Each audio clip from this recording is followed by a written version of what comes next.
All of you here gathered in the circle and beyond the circle, as well as those who are gathering with us online. I just checked on Zoom, and we had about 45 people on Zoom. So let's everybody here give a wave, a hearty hello to everybody who's part of our online community. It is great to have you with us virtually. We are spread out across the country. Last I heard, the Kowalskis were somewhere in the Midwest, so making their way back towards the East Coast, and I think they're with us this morning. I saw them log in. So it is wonderful to have all of you here today. It's wonderful to have the choir here. Hey, choir. Good to see you with their brand new singing masks. Don't they look wonderful? Very stylish. I want to offer my thanks to the setup crew and the tech crew this morning. Don Sloat and Patrick Stagel, as always, on sound and video. Adam Dole, Marilyn Huff, Bill and Mary Clinton were all here very early this morning to help us get set up. So it is wonderful to see you this morning. We have just a few brief announcements. The first one I want to tell you about is our annual auction is being moved back to the fall. We had the auction in the end of January this past year, but we are going to be going back to the November auction date. So November 6th, we are doing it'll be a virtual auction, but the live auction itself will be on November 6th. And the auction committee has asked me to remind you to please submit your auction items as soon as you can, so they can begin to accumulate and gather up their catalog. So there is information about that on the website. And then let's see, other announcement items. We have, well, let me also welcome Chrissy Bush-Yeager, our Director of Religious Education, Bob Rowland, our Music Director, who is fixing the tent at the moment, apparently, and Joy Thiessen, who's our accompanist. We're all here and very pleased to be offering worship today. Good morning, everyone. Good morning. I also want to remind or invite newcomers to, after the service, just go on our website and fill out the newcomer information. It's right on that front page on the right-hand side. That helps us know that you were here, know who you are, and it gets you on our mailing list if you wish to be on the mailing list. And that way you know what's going on around here, which is great. I want to remind our Zoom friends that we have coffee hour after the service for Zoomers. You'll be put in a breakout room and can chit-chat with other people in the Zoom. And I want to remind also to our Zoom friends that we have our worship program, which is passed out for those here, that includes our hymns and prayers. That is also available in an electronic version on our website. Just scroll down and you'll find a link to the worship program.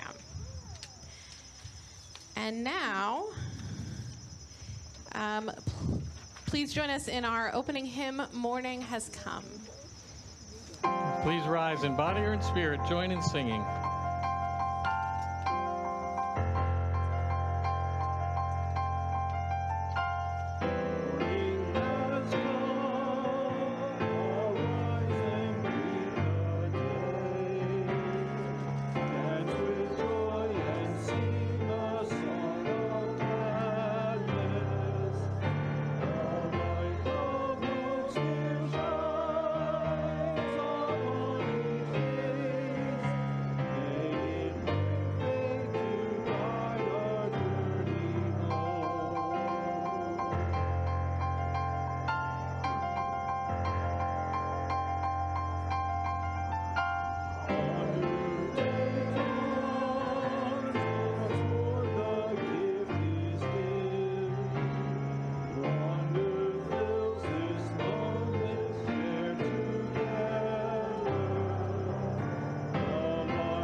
please stay standing and join me in reciting our covenant together. Enriched by our differences and joined together in our search for meaning, we covenant with ourselves and each other to seek truth in a spirit of love, to strive for justice, and to serve others with a joyful heart. And now I will light our chalice and hope that it will stay lit in this wind, but it may not. But we know, regardless of whether this flame is lit, we have chalices lit in our hearts and in our homes. And I offer you these words. The chalice flame reminds us that ours is a living tradition. This flame links us to the past of our shared experience and common history. This flame dances in the present, offering light and warmth to those gathered close in this particular incarnation of this particular community. This flame draws us forward with hope, love, and courage to a future where our dreams of beloved community are finally birthed into reality. May this flame burn brightly for the past, the present, and the future, for what was, what is, and what is yet to be. And now I invite you to be seated and to join in singing our centering song.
The love which holds us, the love which heals us is present in this gathered community, both here in the circle and those online. We take time in our service to recognize that there are joys and sorrows among us. We do that here in the present with dropping stones into our bowl of water, the stones representing the joy or sorrow that we are carrying, and the bowl representing this community, the water representing our compassion and hope and care for each other. Just as the stone is surrounded by the water, so is the person dropping that stone, held in care and love by this community. So I invite those who are called to now to come forward and drop a stone of joy or sorrow into our bowl. Please come up to this side of the circle and proceed out towards the choir. All are invited, all are welcome. Those online, if you have a stone and you're able to hold it or drop it into some water, please join us that way.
And so I drop this stone for all the joys and sorrows that are with those of us, those who are joining us online. And I drop this stone for members of our community who have joys and sorrows who are not with us either virtually or in person. Please join me now in a time of prayer.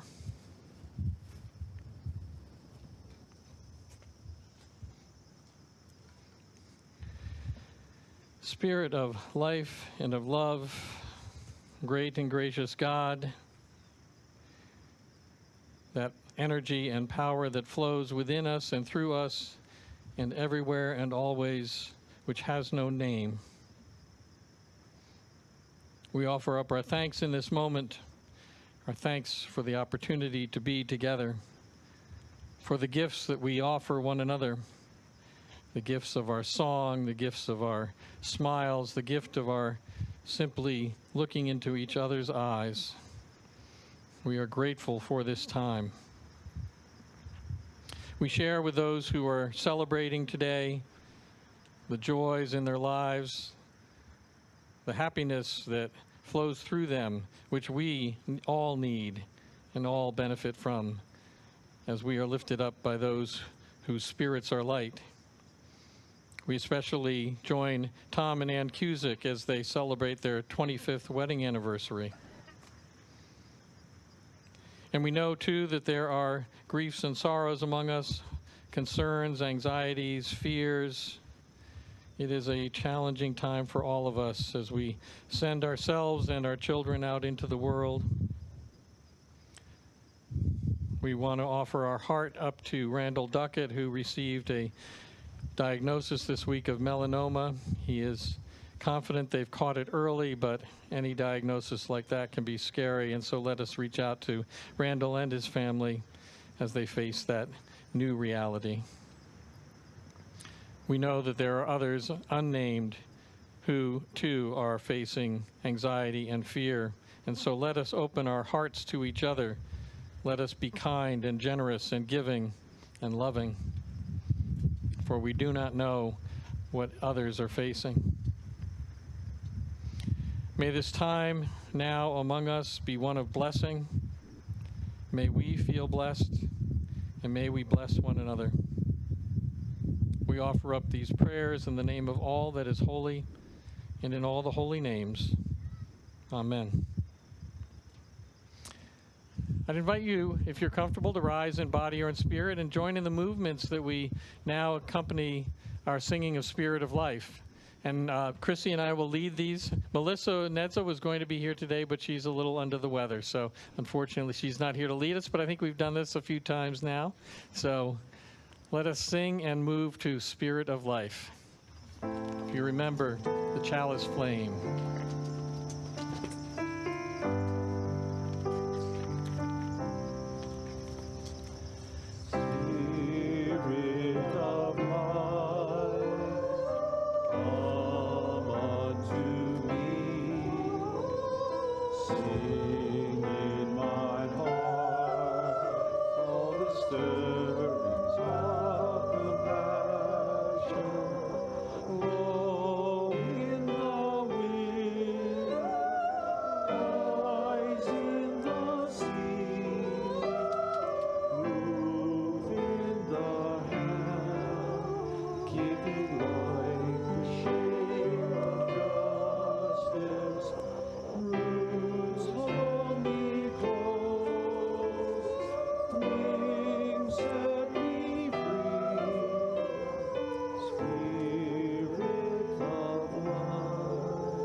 What a beautiful sight. You may be seated. What a beautiful sight accompanied by beautiful singing. Now is the time in our service where we pause to offer up our generosity to support this church and its work in the world. We do that electronically these days. On your song sheet, there is a QR code, and there's also a phone number that you can dial on your smartphone or text. I keep saying dial. you can text that number and share your gift with this congregation. All gifts are gratefully received, as is the gift of the music that Joy will share with us.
Good morning. Our story today is by Becky Brooks. Becky is a UU religious educator, among other things. And it is called Tiny the God. Once there was a God who was itty-bitty, teeny tiny, eensy-weensy, absolutely minuscule, named Tiny the God. And Tiny saw all the big gods who spoke in a voice of thunder and did big, impressive, powerful things in the world. And Tiny, to be honest, was a little jealous. She wanted to do something big and powerful in the world, but she was so very, very small. So she decided she was going to figure out something to do, some big thing that would make an impact on people's lives. So she watched people for a little bit.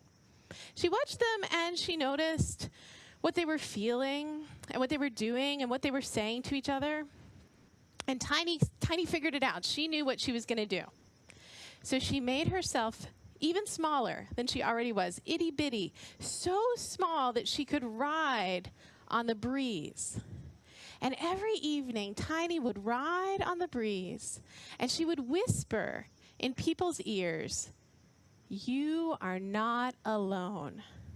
You are not alone," she would whisper. And she whispered it in a voice so small that people heard it like it was coming from inside their own heads. You are not alone. And it worked. People seemed comforted by these words that Tiny was speaking. They felt good. She could see their shoulders kind of relaxed, and they smiled. And then one evening, Tiny was making her rounds, floating on the breeze, saying, "You are not alone," to the people of the world. But something different happened. She spoke those words in Miriam's ear, and Miriam was not comforted. Her shoulders went up. Miriam was agitated. She was upset. This had never happened before. Tiny wasn't sure what to do. So Tiny followed Miriam and watched to see what would happen. That night, Miriam tossed and turned in her bed, thinking over and over these words, "You are not alone.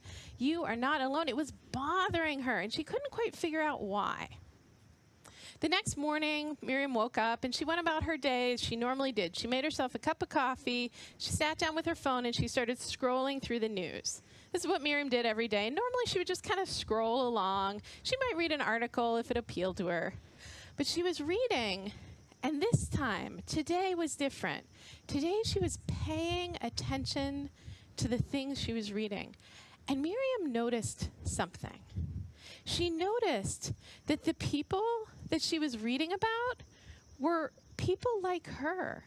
These were people who were part of her community, part of her nation, part of her world. They were people who had children and loved their children like she loved her children. They were people who hurt the way she hurts.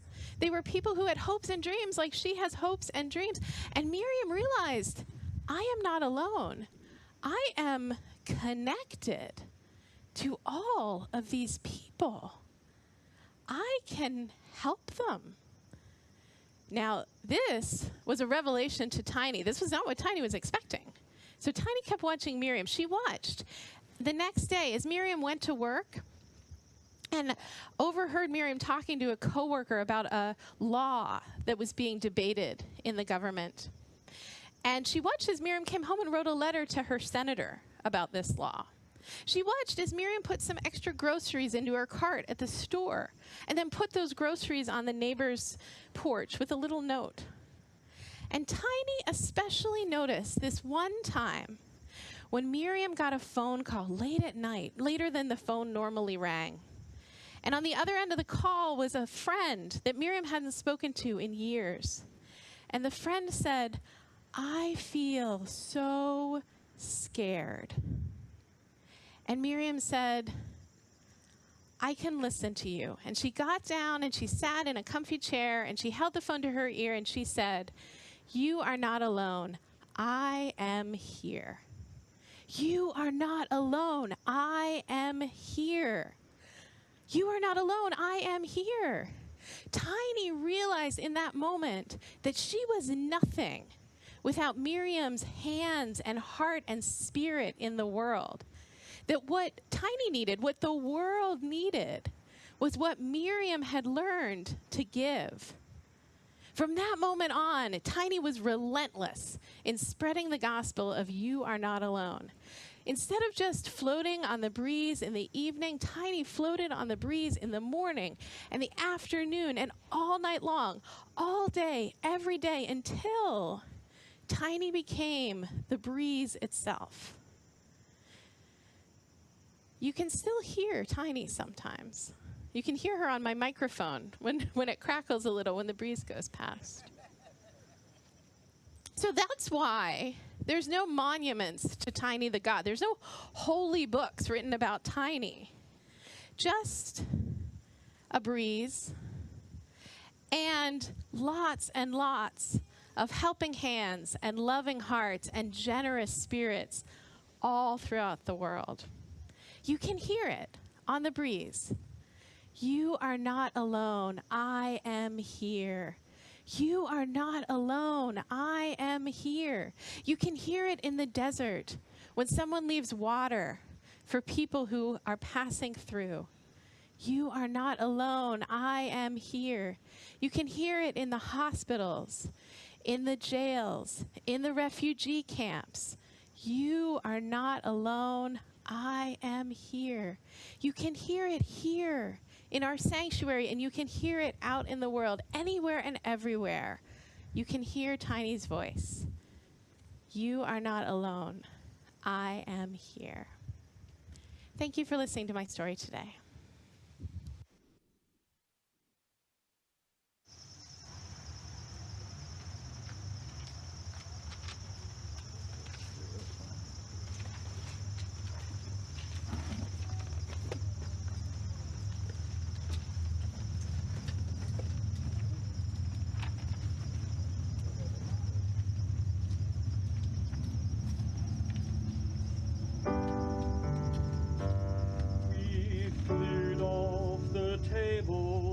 Leftovers saved, wash the dishes and put them away.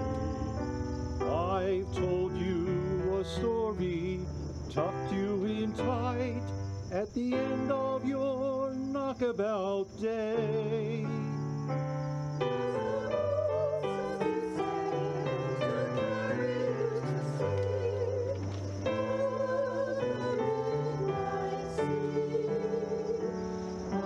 Sing you a song no one sang to me.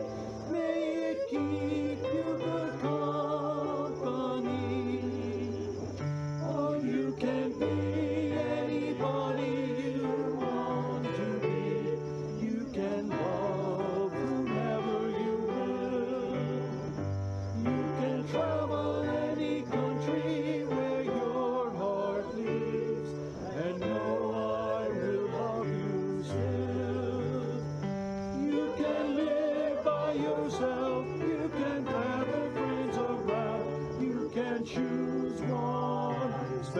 one, and the only measure of your words and your deeds will be the love you leave behind when you're gone. There are girls who grow up strong and bold. There are boys quiet and kind. Some race on ahead, some follow behind, some go in their own way and time. Some women love women, some men love men, some raise children, some never do. You can dream of the day, never reaching the end of everything possible for you. Don't be rattled by names, by thoughts, by games, but seek out spirits true. If you give your friends the best part of yourself, they'll give the same back to you. Oh, you can be anybody you want to be. You can love whomever you will. You can travel any country where your heart beats, and know I will love you still. You can live by yourself, you can gather friends around, you can choose one special one, and the only measure of your words and your deeds will be the love you leave behind when you're gone.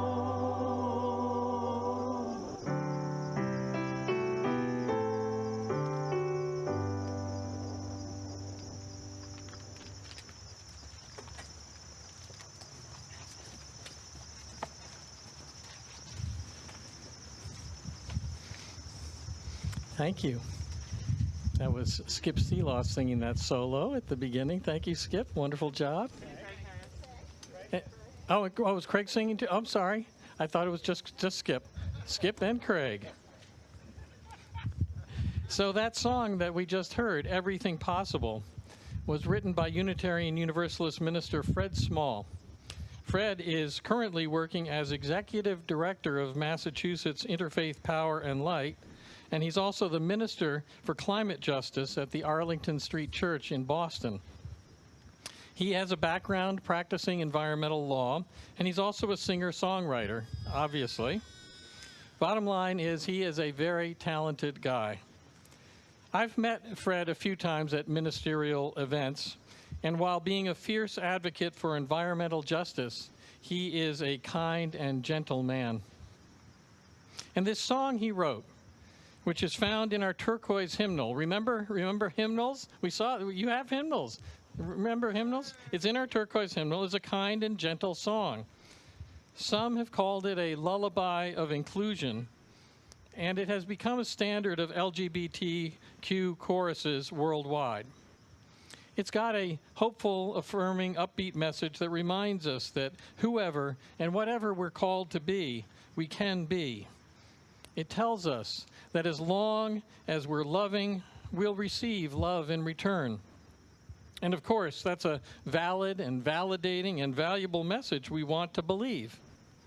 It speaks to us hopeful people, us Unitarian Universalists. We want to believe it. We want to believe, we need to believe that everything is possible. But let me talk for a moment about the downside to believing that everything is possible. Now, I hate to bring back that image of the stone that we're pushing up the hill that I used last week, and some people said, oh, I hate that image because it feels like I'm getting crushed. But I'm just going to bring it back anyway one more time. I promise this is the last time. But if you remember, last time I talked about the story of Sisyphus and how in our lives we can feel like we're just pushing a stone, a heavy boulder up a hill. And from where I stand and where most of us stand, I think that rock seems to be getting bigger and bigger and heavier, and pushing it seems to be getting harder and harder. And please don't misunderstand me. I'm not suggesting that, I'd never suggest that we stop hoping or that we simply give up. Far from it. But when we believe that everything is possible and it feels like the rock is starting to roll over us, we experience a kind of cognitive dissonance that can be debilitating. When we hold on to the everything possible mentality and we see things only getting worse and worse, our disappointment can be magnified and we can become paralyzed.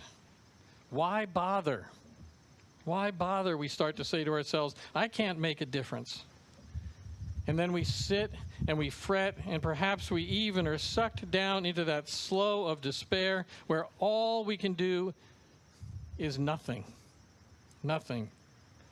Have you ever been in that place of futility and desperation where it feels like there's nothing you can do? I know I have. And so what I'd like to focus on today is that space between everything and nothing. That middle path, if you will, between maybe Pollyanna and paralysis. You know how I love alliteration, right? Because between those two extremes is a sweet spot. And that sweet spot between everything and nothing is something. Something. We cannot do everything, and we must never do nothing. Who we are as a people of faith and what the world needs us to be is to be the something people. The something people. There's a reading at the back of the gray hymnal. Somebody have a gray hymnal? Remember that one? That's our older hymnal. And this reading has spoken to me since I discovered Unitarian Universalism nearly 40 years ago. It's a brief quote by another Unitarian minister, the Reverend Edward Everett Hale. He lived in the latter half of the 19th century and the early 20th century. He was a parish minister, again in Boston, the way Fred Small was. And he was an author of some repute, eventually became a chaplain of the U.S. Senate. During his ministry, he started several social service organizations, and one of those agencies survived for more than a century, working in the Boston area. So here's the quote from Reverend Edward Everett Hale. I am only one, but I am one. I cannot do everything, but I can do something. And because I cannot do everything, I will not refuse to do the something that I can do. To do the something I can do. I love this quote. Let me just break it down for us. I am only one. Right at the start, he recognizes his own human limitation. But I am one. That's a statement of agency. The fact that we're limited doesn't mean that we're powerless. I cannot do everything, right? Our influence only goes so far, and our energy and resources aren't infinite. But I can do something. Those limitations are not themselves limitless. They don't prevent us from doing more than nothing. And because I cannot do everything, the limited scope of our power is actually a motivator here. Because I cannot do everything, it focuses us. And it focuses us on what? I will not refuse to do the something that I can do. It focuses us on the places where we can make a difference, where our contribution matters. It's a beautifully crafted phrase, walking the tightrope between everything and nothing, planting us firmly on the ground of the something that we are able to do. And what might that be? What might that be? What is the something that I am, that we are able to do? There certainly is no shortage of causes, and we all have the freedom to choose where our passion takes us. But because there are so many choices, so many opportunities, so many needs, even making a choice can feel overwhelming and tip us toward that do-nothing end of the scale.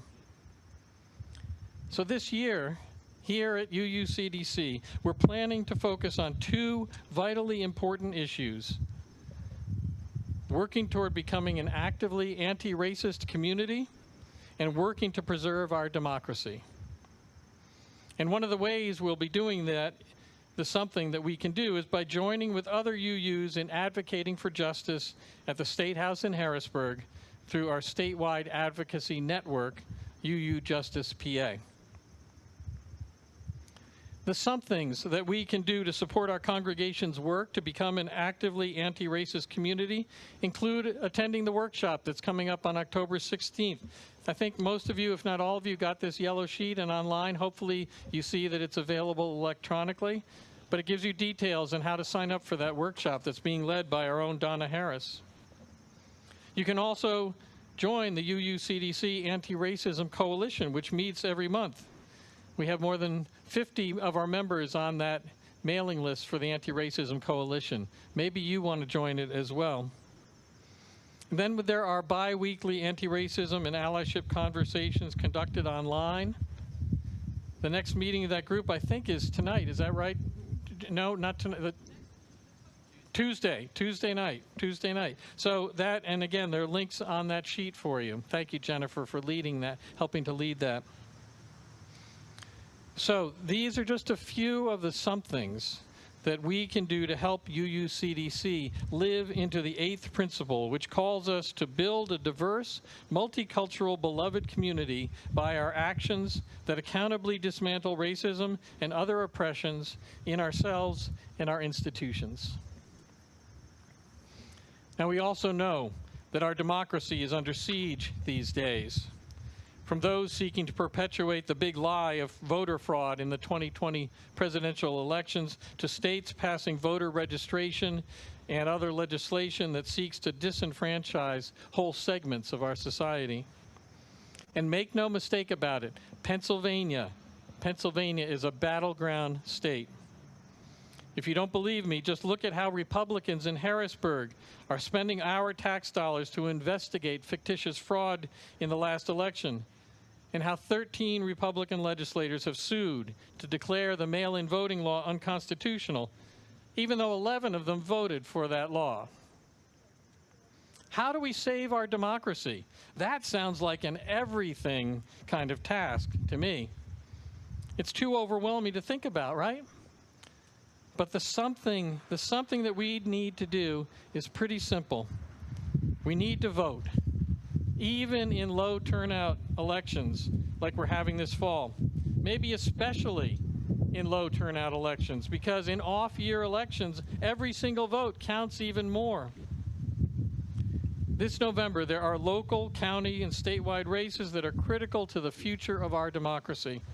School boards, borough councils, judgeships, county councils, state reps are all up for grabs. The something that we can all commit to do is to get out and vote on November 2nd. There are more somethings we can do to help preserve and defend our democracy, and again, they're listed on this great handout that was put together by our social justice folks.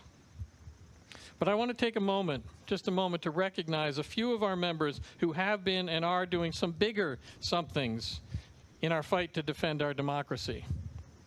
Sarah Dixon has served on the Media Borough Council for the past several years. Marilyn Huff just recently stepped down from the Wallingford-Swarthmore School Board after nearly 12 years of service. And the Clintons, Mary and Bill Clinton, who are sitting right up front today, worked tirelessly to support local, statewide, and national candidates who are aligned with our UU values. These folks and others, many, many others, who stuff envelopes, make phone calls, canvass door-to-door for candidates, are doing lots of somethings to help preserve our democracy. If you're looking for your something, talk to any of them, and I'm sure they will be glad to help you find it. Now, maybe Fred Small is right. Perhaps everything's possible. But we don't need to believe that if we don't, or we can't quite get there yet. Our faith only needs to be that proverbial mustard seed that sprouts eventually into a great tree. Everything may be a bridge too far, but nothing is not an option. I am only one, but I am one. I cannot do everything, but I can do something. And because I cannot do everything, I will not refuse to do the something that I can do. May it be so for all of us. This day and every day, I wish you peace. Amen. I invite you now to rise in body or in spirit and join in singing our closing hymn, which is printed on your song sheet, We'll Build a Land.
Although our chalice flame is extinguished, may we hold its warmth in our hearts in all the days ahead. I want to offer my thanks to all of you for being here. My thanks to those of you who are here with us online.